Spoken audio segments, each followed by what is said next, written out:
வேலையை முடிச்சுட்டு வீட்டுக்கு வந்த ராமுவை பார்த்தேன் ஒரு பையன். ராமுக்கிட்ட போய் அப்பா அவங்க வருமானம் எவ்வளோப்பா அப்படின்னு கேட்குறான்.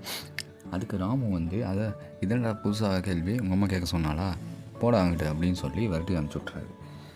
கொஞ்ச நேரம் கழித்து மறுபடியும் அந்த பையன் வந்து கேட்குறான், அப்பா அவங்க வருமானம் எவ்வளோப்பா சொல்லுங்கப்பா அப்படின்னு.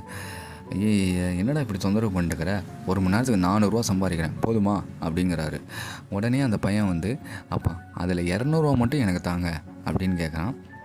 அதுக்கிட்ட 200 10 வயசு பையனுக்கு அதெல்லாம் தர முடியாது, போடாங்கிட்டு மறுபடியும் காசு கீசுன்னு கேட்டு வந்தேன் ஏதாவது பண்ணிடுவேன் கம்முன்னு போ அப்படின்ட்டு மிரட்டி அனுப்பிச்சி விட்றாரு. அந்த பையனும் போயிடுறான். ராமு இப்போ கொஞ்சம் நேரம் உட்காந்து 6 முறை டிவி பார்க்குறாரு. கொஞ்ச நேரம் கழித்து அவரோட கோபமும் குறையுது, அவரும் அமைதியாகிட்டு சிந்திக்க ஆரம்பிக்கிறாரு. சரி பையன் வந்து கேட்டிருக்கான், ஏதாவது ஒரு தேவைக்காக கேட்டிருப்பான், என்ன ஏதுன்னு அவன்கிட்டயே கேட்டு தெரிஞ்சுக்கலாம் அப்படின்னு சொல்லிட்டு அந்த பையன்கிட்ட போய் கேட்குறாரு. என்னடா தம்பி ஏதோ ஸ்கூல்லேருந்து பணம் கேட்டாங்களா, எதுக்கு 200 அப்படின்னு கேட்குறாரு. இல்லைப்பா நீங்கள் ஒரு 200 எனக்கு தாங்க, நான் என்கிட்ட ஒரு 200 இருக்குது, ரெண்டையும் சேர்த்து நான் உங்களுக்கு 400 தரேன், என் கூட 1 மணி நேரம் டைம் ஸ்பெண்ட் பண்ணால் போதும், அதுக்காக தான் கேட்டேன் அப்படின்னு சொல்கிறாப்புல.